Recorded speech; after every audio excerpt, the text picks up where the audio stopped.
भारत माता की, भारत माता की, वंदे वंदे वंदे। रक्षाबंधन के ठीक पूर्व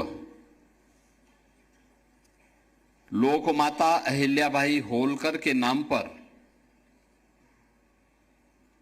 संचालित होने वाली बस सेवा, जिसमें 27, 28 और 29 इन 3 तिथियों पर हर बेटी, हर बहन, हर माता को फ्री में बस सेवा की सुविधा प्राप्त होगी एक सहयात्री के साथ। और इसके उपरांत 60 वर्ष से ऊपर की सभी माताओं और बहनों के लिए इस यात्रा को हम लोग फ्री में उपलब्ध करवाने जा रहे हैं। इस अवसर पर आयोजित आज के इस कार्यक्रम में उत्तर प्रदेश सरकार में परिवहन मंत्री श्री दयाशंकर सिंह जी,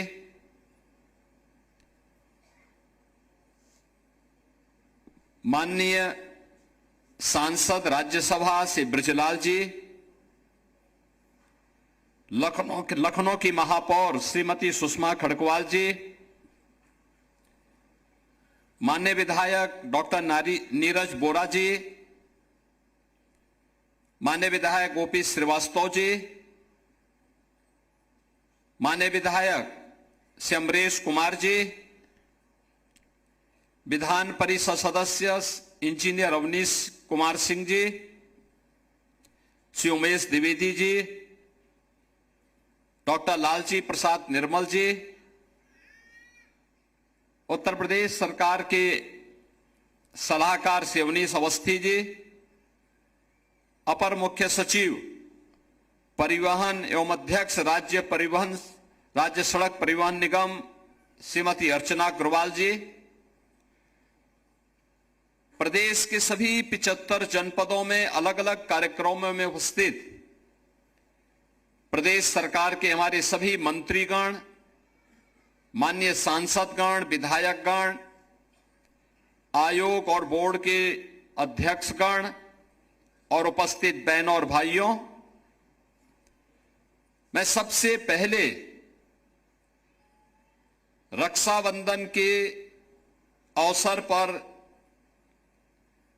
उत्तर प्रदेश परिवहन निगम और सिटी बस सेवा दोनों में हर बेटी, हर बहन, हर माता को 3 दिन के लिए निःशुल्क बस सेवा प्रारंभ करने के लिए और इस सुविधा के लिए प्रदेश भर की पूरी मातृशक्ति का अभिनंदन करते हुए उन्हें हृदय से बधाई देता हूं।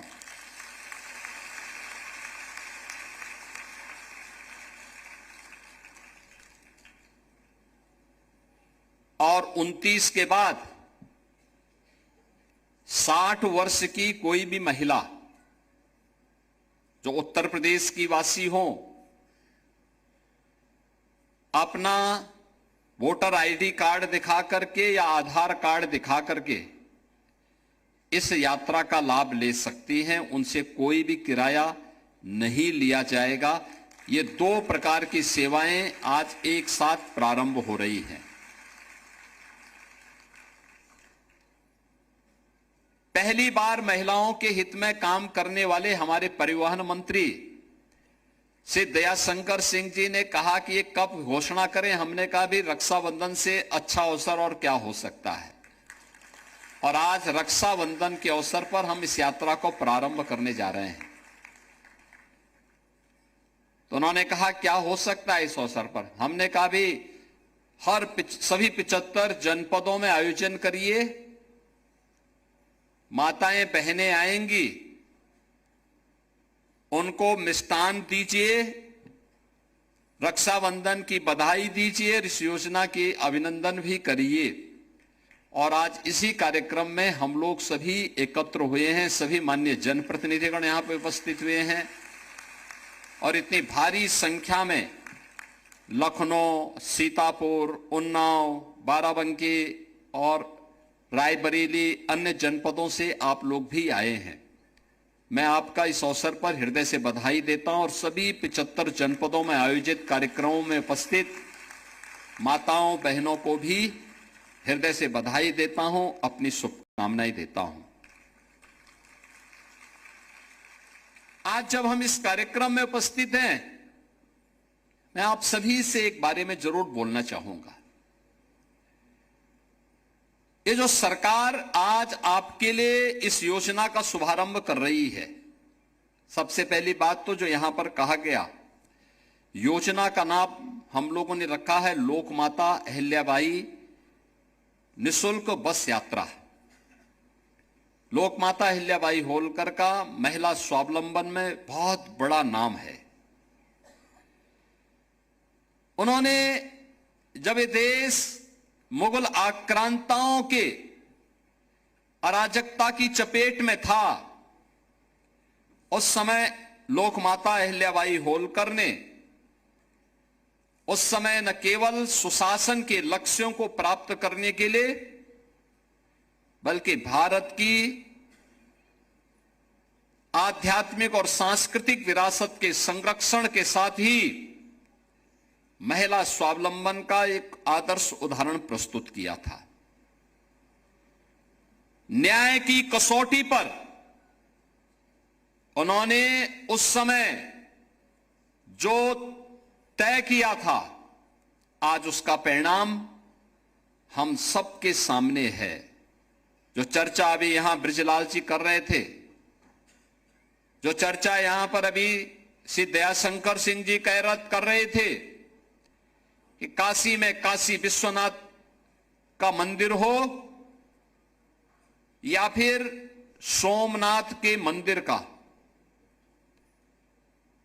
देश के अंदर सैकड़ों ऐसे मंदिर हैं जिन मंदिरों के पुनरुद्धार का कार्य विदेशी आक्रांताओं के द्वारा जब इन मंदिरों को तोड़ा गया था, क्षतिग्रस्त किया गया था, उन मंदिरों के पुनरुद्धार का काम अगर किसी ने किया था तो उस समय लोकमाता महारानी अहिल्याबाई होलकर जी ने किया था। और आज मुझे बताते हुए प्रसन्नता है कि जब भी महिला स्वावलंबन की बात होती है तो हम सब लोकमाता अहिल्याबाई होलकर का नाम बड़ी श्रद्धा के साथ, बड़े सम्मान के साथ स्मरण करते हैं। और इसलिए हम लोगों ने जब प्रदेश के अंदर कामकाजी महिलाओं के लिए छात्रावास बनाने के कार्यक्रम का एक योजना आगे बढ़ाई, लोगों ने कहा क्या नाम हो सकता है। मैंने कहा उन सभी जनपदों में जो भी हॉस्टल बनेंगे, प्रत्येक हॉस्टल में 500 कामकाजी महिलाएं रह सकती हैं, और मैंने कहा ये लोकमाता अहिल्याबाई के नाम पे होना चाहिए, और उनका निर्माण का काम हो रहा है। ये लखनऊ में, कानपुर में, आगरा में, गाजियाबाद में, मुरादाबाद में, बरेली में, प्रयागराज में, अयोध्या में, गोरखपुर में, काशी में, झांसी में, सभी जगह लोकमाता अहिल्याबाई होलकर के नाम पर कामकाजी महिलाओं के लिए छात्रावास के निर्माण का काम किया जा रहा है, जहां पे माताओं को, बहनों को, बेटियों को जो कामकाजी हैं उनको वहां पे निःशुल्क रहने की सुविधा प्राप्त होगी। और जब इस बस सेवा को प्रारंभ करने की बात आई तो हमने कहा भी देखो महिला स्वावलंबन का एक आदर्श उदाहरण बनेगा ये, और इसका नाम भी रखिए लोकमाता अहिल्याबाई होलकर के नाम पर। तो इस पूरी सुविधा का नाम है लोकमाता अहिल्याबाई निःशुल्क बस यात्रा।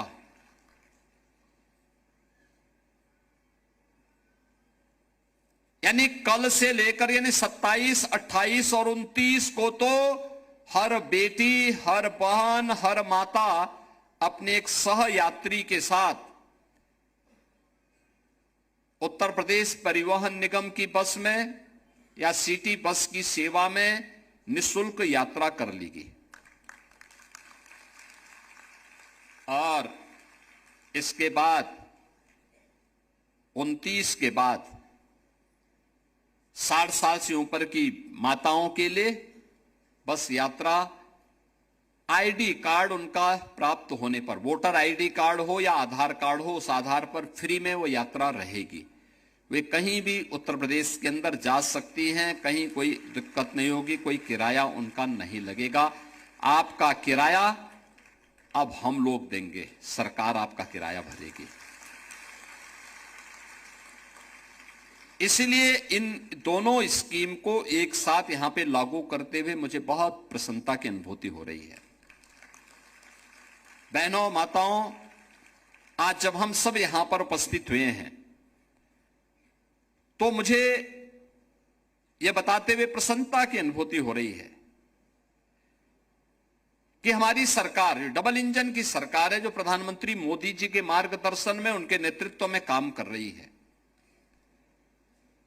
और प्रधानमंत्री मोदी जी के कारण पहली बार आधी आबादी को शासन की योजना से जोड़ने के लिए एक व्यापक कार्य योजना बनी। वे कार्य योजना का हिस्सा है, वे सभी स्कीम है जिसमें बेटी के जन्म से लेकर के उसकी शिक्षा तक, बेटी की शिक्षा से लेकर के उसके रोजगार तक, बेटी के रोजगार से लेकर के उसकी उद्यमिता तक, और जीवन के हर पड़ाव पर सुरक्षा, नारी की सम्मान और नारी के स्वावलंबन का की गारंटी। यानी हमारी हर योजना, सरकार का हर निर्णय, सरकार का हर बजट इन्हीं उद्देश्यों की पूर्ति करने के लिए समर्पित है। यानी सब कुछ जो भी है, आधी आबादी उससे अलग नहीं हो सकती और उनको भी पर्याप्त प्रतिनिधित्व प्राप्त हो, इस दृष्टि से ये सब कार्य सरकार ने आगे बढ़ाने का निर्णय लिया। आज जब इन सब बातों की चर्चा करता हूं, मुझे 2017 के पहले की भी सरकारों के कार्यप्रणाली याद आती है। 2017 के पहले एक दौर था, उस समय ये हर बेटी, हर बहन और हर माता की जवान पर एक नारा गूंजता था कि देख सपाई बिटिया घबराई।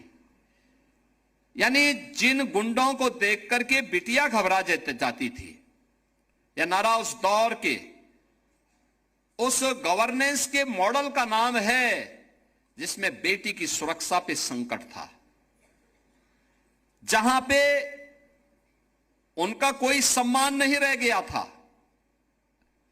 और स्वावलंबन की बात ही कहां, जब सुरक्षा नहीं, सम्मान नहीं, तो स्वावलंबन कहां से?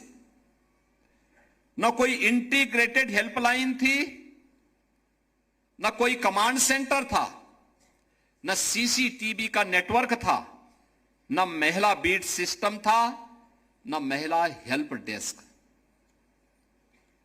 पेंशन और छात्रवृत्ति बिचौलिए तय करते थे और पुष्टाहार पर माफिया का कंट्रोल था। उत्सव से पहले उपद्रव हो जाते थे और कर्फ्यू जब लगता था तो सबसे ज्यादा परेशानी होती थी माताओं बहनों को। Land mafia, sand mafia, one mafia, पशु माफिया, नकल माफिया, ये प्रदेश की पहचान थी। माफिया सिंडिकेट की सत्ता प्रदेश की सत्ता के समानांतर चलती थी।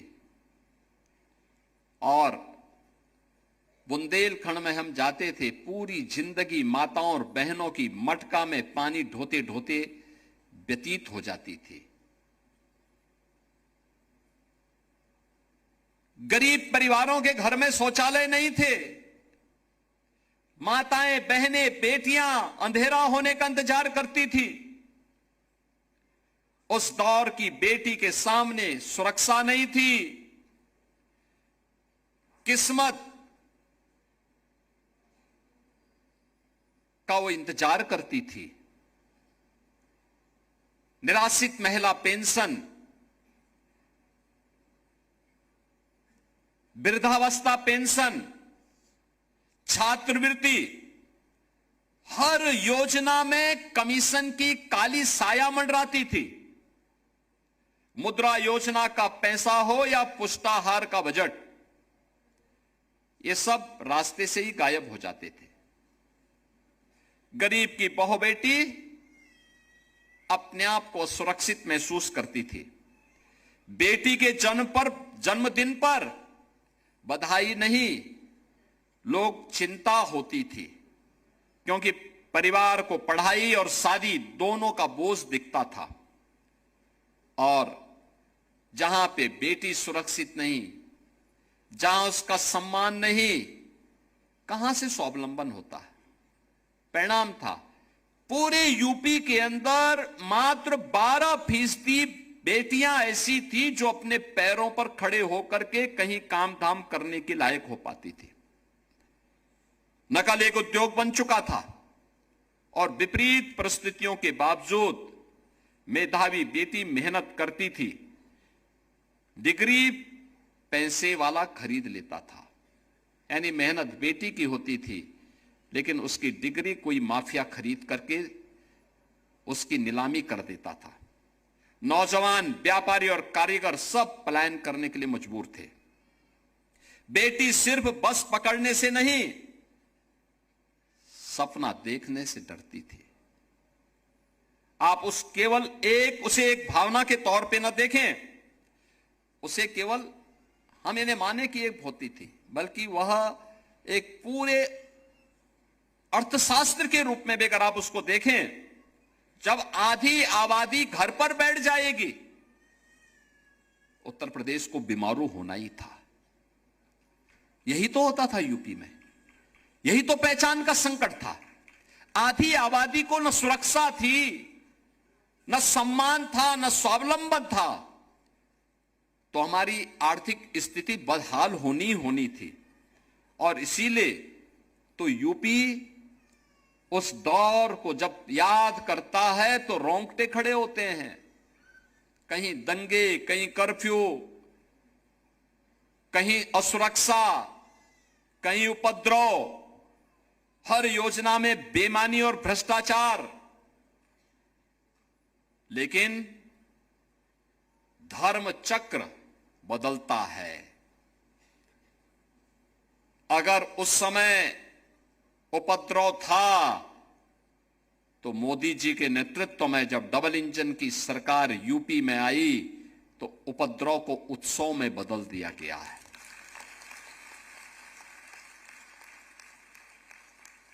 कर्फ्यू और दंगा से मुक्त करके यूपी को चंगा बना दिया गया है।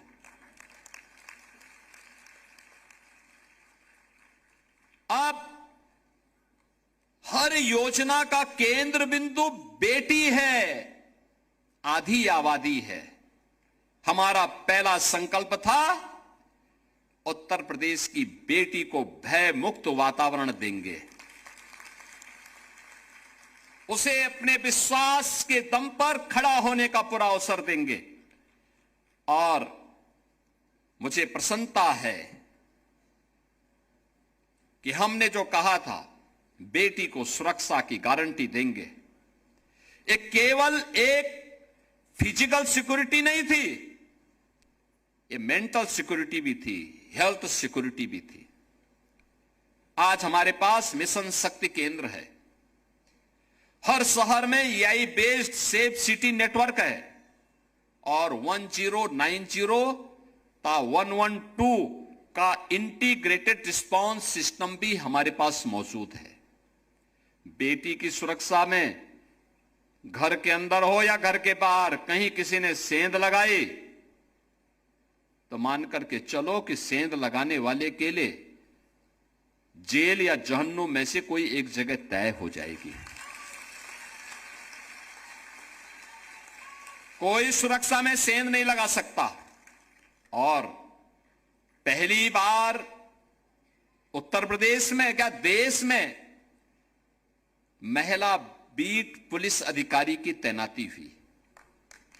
यह पहली बार हो पाया है। प्रदेश में महिला पुलिस कर्मियों की संख्या यानी 17 में कुल 10,000 महिला पुलिसकर्मी थे। अब यह संख्या पहुंच चुकी है इस समय 45,000 और अभी जो नई भर्ती होने जा रही है, इस भर्ती को अगर हम लेंगे तो इस संख्या पहुंचेगी 50,000 से ज्यादा। पहली बार हो रहा है जब इतनी बड़ी संख्या में महिला पुलिसकर्मी तैनात हुए हैं। हमने 3 महिला पुलिस बटालियन बनाई है। पहले पीएससी की बटालियन नहीं थी। पिछली सरकारों ने 54 कंपनियां समाप्त कर दी थी क्योंकि दंगाइयों के काल थी पीएससी, तो पिछली सरकारों ने वोट बैंक के लिए पीएससी समाप्त कर दी। हमने तो उसका गठन किया ही, 3 महिला पुलिस बटालियन का गठन किया और तीनों का नाम महान वीरांगनाओं के नाम पर। लखनऊ की वीरांगना उदा देवी पासी के नाम पे, बदायूं की वीरांगना अवंतीबाई लोधी के नाम पे और गोरखपुर की वीरांगना झलकारीबाई कोरी के नाम पे। तीनों वीरांगनाओं के नाम पे 3 PSC battalion. Pink booth one stop centre, यह भी आज पूरी व्यवस्था की गई है। आज शिकायत दर्ज होने के बाद उसकी ट्रैकिंग, उसकी टाइमलाइन और जवाबदेही की व्यवस्था है। पहले बेटी की सुरक्षा किस्मत पर निर्भर थी, आज वह सिस्टम, डेटा और टेक्नोलॉजी पर निर्भर है।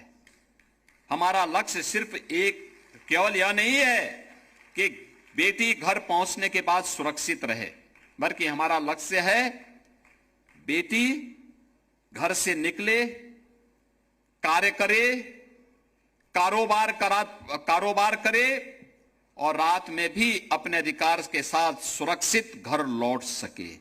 ये सरकार गारंटी दे रही है और इसीलिए महिलाओं को आवश्यक सुरक्षा प्रावधानों के साथ नाइट शिफ्ट में काम करने का अवसर देने के लिए भी हम लोगों ने नीतिगत बदलाव किया है। आज उत्तर प्रदेश में बेटियां नाइट शिफ्ट में भी बिना भय के कार्य कर रही हैं और मुझे बताते हुए प्रसन्नता है, 17 के पहले जो बेटियां केवल 12% महिलाएं केवल काम कर पाती थी, स्वावलंबी थी, आज उनकी संख्या बढ़कर के 36% से ज्यादा हो गई है। सम्मान तब आता है जब महिला के घर में शौचालय हो, रसोई में धुआं मुक्त ईंधन हो, घर में बिजली हो, नल में जल हो और उसके खाते में सीधे पैसा पहुंचे और विपत्ति के समय सरकार उसके साथ खड़ी हो। स्वच्छ भारत में केवल स्वच्छता का अभियान नहीं था, बल्कि हमारी माताओं, बहनों और बेटियों की गरिमा और उनके स्वावलंबन का भी एक आधार बनी थी। हर घर शौचालय। उज्ज्वला ने केवल महिलाओं को धुएं से राहत नहीं दी, बल्कि उज्ज्वला योजना तमाम प्रकार की उन बीमारियों से जिनमें फेफड़े खराब होते थे, उनसे मुक्ति दी। पक्के घरों ने परिवारों को सुरक्षा दी। जल जीवन मिशन ने घर के पास पानी पहुंचे, इसमें समय और श्रम दोनों की दिशा में एक बड़ा बदलाव किया है। और डीबीटी ने बिचौलियों को हटाकर सीधे लाभार्थी के खाते में पैसा देना प्रारंभ किया, सीधे उनके खाते में पैसा देना प्रारंभ किया। हमने महिला को जीवन के अलग अलग पड़ावों को भी पॉलिसी सपोर्ट से जोड़ा है। आज हम लोग बेटी के जन्म लेते ही मुख्यमंत्री कन्या सुमंगला योजना के साथ उस परिवार को जोड़ते हैं। बेटी जन्म लेगी, उसके नाम पे पैसा जाएगा। 1 वर्ष की होगी तो बेटी सभी प्रकार से टीकाओं से आच्छादित है, तो बेटी के नाम पर जैसे ही सभी प्रकार की टीकाओं से आच्छादित हुआ पैसा चला जाएगा। बेटी 5 वर्ष की हुई, पहली क्लास में प्रवेश हुआ तो बेटी के नाम पे फिर पैसा जाएगा। बेटी 6ठी क्लास में जाएगी तो भी बेटी के नाम पे पैसा जाएगा। बेटी 9वीं क्लास में जाएगी तो बेटी के नाम पे प्रवेश लेते ही पैसा जाएगा। बेटी 10वीं के बाद कोई भी डिग्री, डिप्लोमा या आगे की पढ़ाई करना चाहेगी तो भी पैसा जाएगा। यानी मुख्यमंत्री कन्या सुमंगला योजना बेटी को जन्म लेने से लेकर स्नातक तक की पढ़ाई की सुविधा का एक प्लेटफॉर्म बना है। सामूहिक विवाह योजना ने पिता की चिंताओं को दूर किया है। आज सरकार सामूहिक विवाह योजना में 1 लाख रुपए की सहायता बेटी की शादी के लिए उपलब्ध करवा रही है। निराश्रित महिला पेंशन और वृद्धावस्था पेंशन, दिव्यांगजन पेंशन में 1 करोड़ 10 लाख परिवारों को सालाना 12,000 रुपए की सहायता सरकार उपलब्ध करवा रही है। समाजवादी पार्टी कितना पैसा देती थी? समाजवादी पार्टी के समय में 300 रुपया मिलता था। हम 12,000 रुपया सालाना दे रहे हैं और 300 रुपया वो देते थे, उसमें भी आधा पैसा चट कर जाते थे। आज तो लखनऊ में क्लिक करते हैं हम, पैसा सीधे माताओं के खाते में जाता है। कोई इधर उधर बिचौलिया पैसा निकाल ही नहीं सकता। और उसके बाद पैसा खाते से निकाला तो उसको जेल जरूर जाएगा फिर वो। यानी सफाई वहां डकैती डाल देते थे, हमने डकैती डालने का भी अवसर इनको नहीं दिया है। और अभी हम लोग यानी अभी तो बेटी के जन्म से लेकर पढ़ाई तक और आगे भी सरकार हमेशा उसके साथ खड़ी है। हमने एक और व्यवस्था की है। हमारे लिए बड़ा था पहले ये काम कि रक्षाबंधन पे इस कार्यक्रम को करेंगे। अभी हम अक्टूबर या नवंबर में प्रदेश की 50,000 बेटियों को जो स्नातक में पढ़ाई कर रही हैं, ऐसी 50,000 बेटियों को एक स्कूटी उपलब्ध करवाने जा रहे हैं।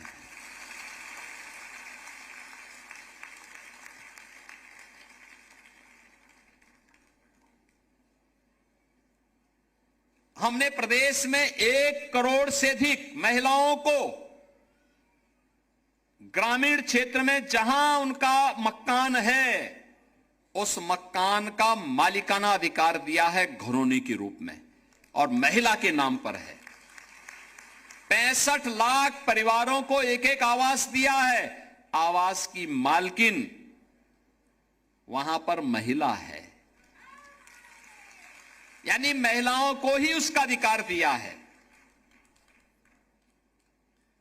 प्रधानमंत्री मातृ वंदना योजना और मुख्यमंत्री सुपोषण योजना के माध्यम से मां और बच्चे के पोषण को सुनिश्चित किया जा रहा है और संस्थागत प्रसव में रिकॉर्ड बढ़ोतरी हुई है, जिसने मातृ मृत्यु दर और शिशु मृत्यु दर को न्यूनतम स्तर तक पहुंचाने में सफलता प्राप्त की है।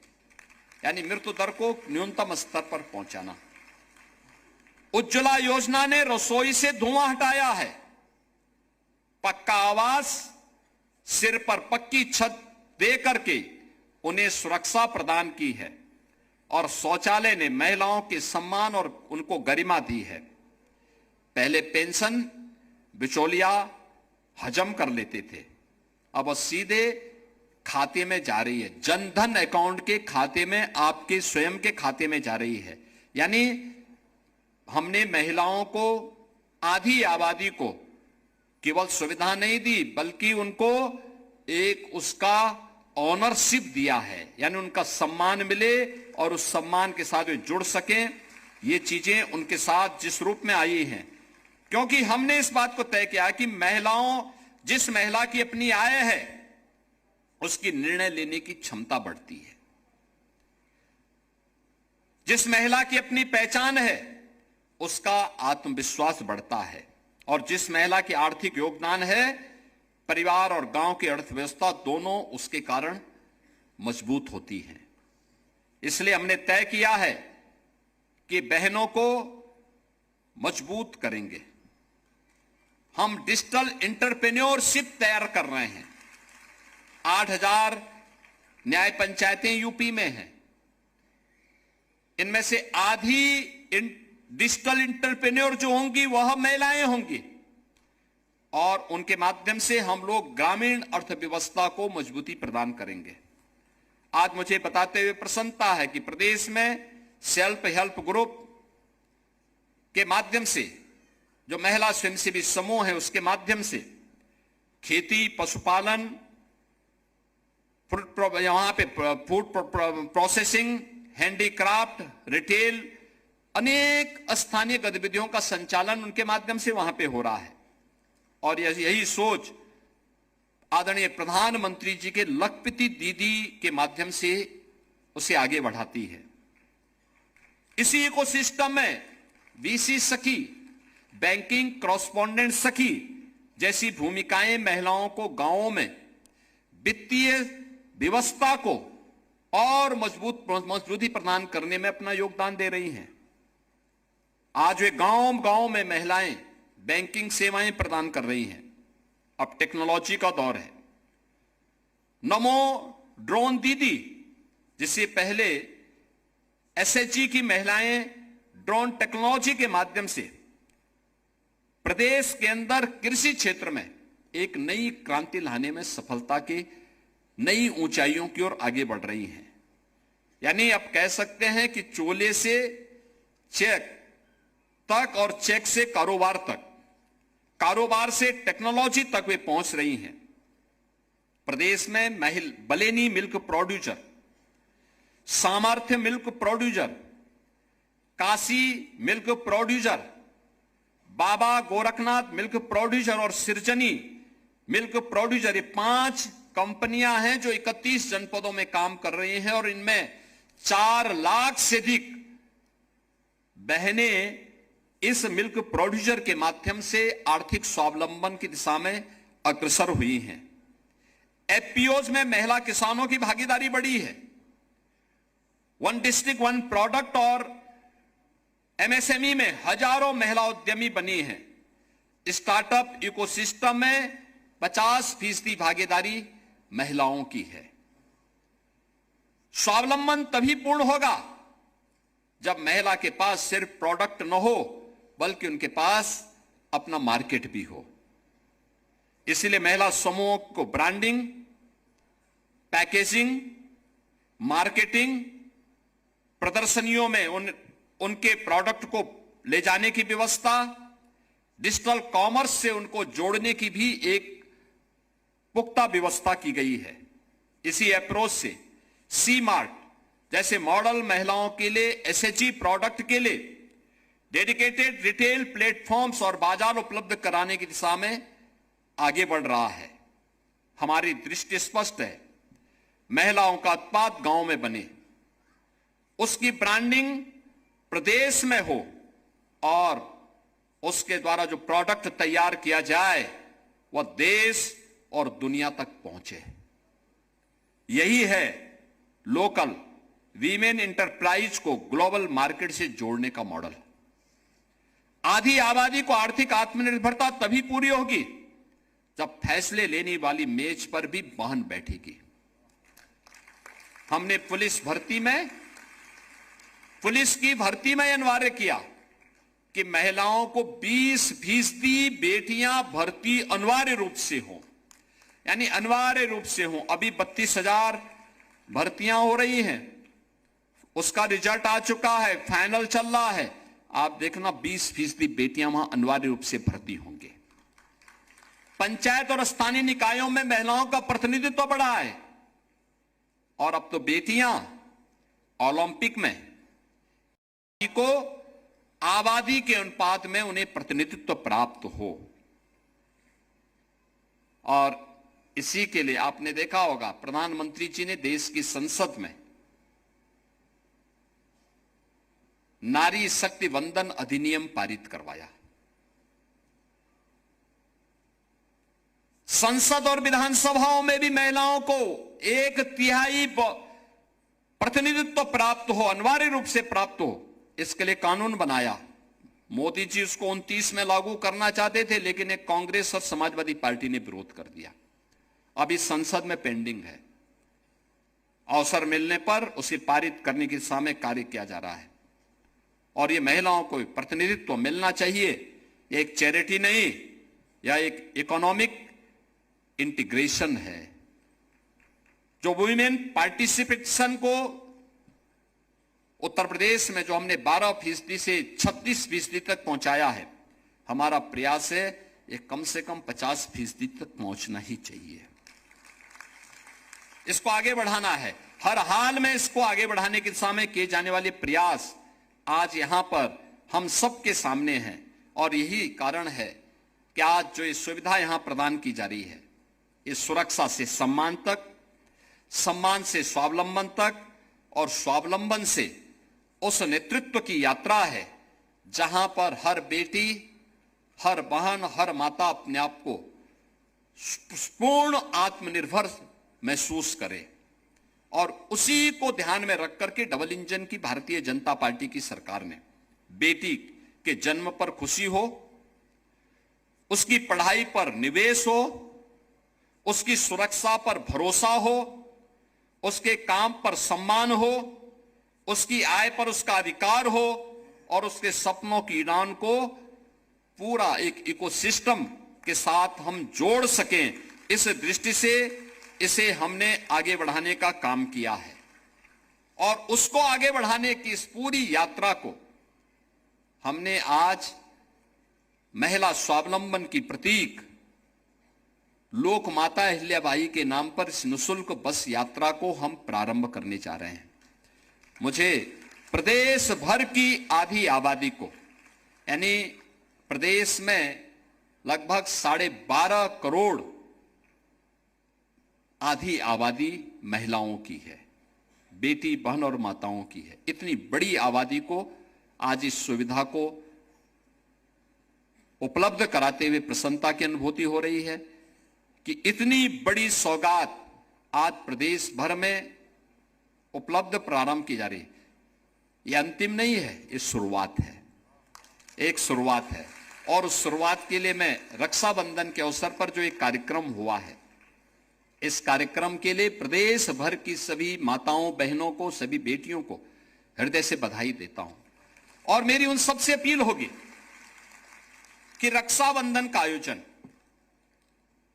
अपने भाई को तो रक्षा सूत्र बांधेंगे ही, लेकिन साथ साथ याद रखना, इस सुरक्षा का दायित्व निर्वहन करने वाले सैनिकों को, पूर्व सैनिकों को, पुलिस के जवानों को, उनको भी आपको आवश्यकता पड़ी तो रक्षा सूत्र बांध करके सुरक्षा के इस इकोसिस्टम को और मजबूत प्रदान करने में आप अपना योगदान देंगे। इस विश्वास के साथ लोक माता अहिल्याबाई होलकर के नाम पर प्रारंभ हो रही इस निःशुल्क बस यात्रा के लिए मैं आप सबको, प्रदेश भर की बहनों और बेटियों को हृदय से बधाई देता हूं। रक्षाबंधन की आप सबको अपनी शुभकामनाएं देते हुए अपनी वाणी को विराम देता हूं। धन्यवाद। जय हिंद। तो सीएम योगी आदित्यनाथ को आप सुन रहे थे। लखनऊ से सीएम योगी का ये कार्यक्रम चल रहा है।